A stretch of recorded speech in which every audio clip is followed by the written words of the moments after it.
Hey everybody, welcome to this video. Today we're going to be talking about Azure Traffic Manager and some of the features within it that can be quite helpful to you to improve latency when your end users hit the Azure Traffic Manager. Now, Azure Traffic Manager is a DNS based load balancer within Azure and it has some great functionality. I want to talk about two features today. I want to talk about the real user measurement and the traffic view and how you can enable them and also use them to not only make IT decisions but potentially business decisions as well. So let's jump into the Azure portal. Here we are in the Azure portal and we're within the resource blade for our traffic manager. Now we can see some basic settings around our traffic manager, but what we want to concentrate on is the two features that can help with performance and making it a better experience for your end users. Now the first feature is the real user performance feature. Now what this is a piece of JavaScript code that is given to you by Azure. You embed that into your web pages. Whenever a user visits that website or web page, the JavaScript queries Traffic Manager to get information about the Azure regions it should measure. The service returns a set of endpoints to the script that then measure these regions consecutively by downloading a single pixel image hosted in those Azure regions and noting the latency between the time the request was sent and the time when the first byte was received. These measurements are then reported back into the Traffic Manager service.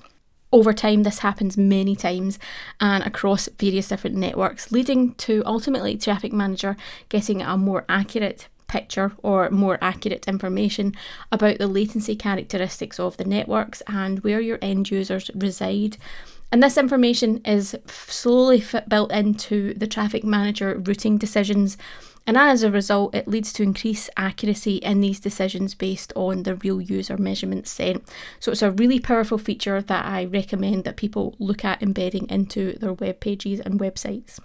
Now, the second feature is a traffic view, and this gives you information and a picture of what's actually happening with your end user traffic and where it's going. So as you can see here on screen, we have several dots placed around this Traffic Manager map.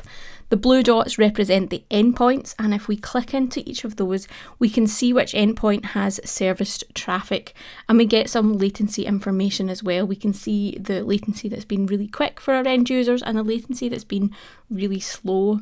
Now, if we scroll down, we start to get a better picture of the latency information. We get that latency millisecond time.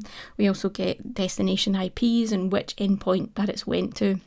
From here, we can start to actually make some informed decisions about how we want to architect future nodes or endpoints within this Traffic Manager, or potentially it could be used by other parts of the business to look at saying, you know, we don't have any traffic in Australia, but we want to start to build up our business there. So let's dial in and focus on building a campaign there. Powerful information here. And again, something I think you should be looking at and checking, not necessarily every day, but making it a point of reference every month or every quarter to have a look at and make some informed decisions around your future load balancing and where your endpoints should be.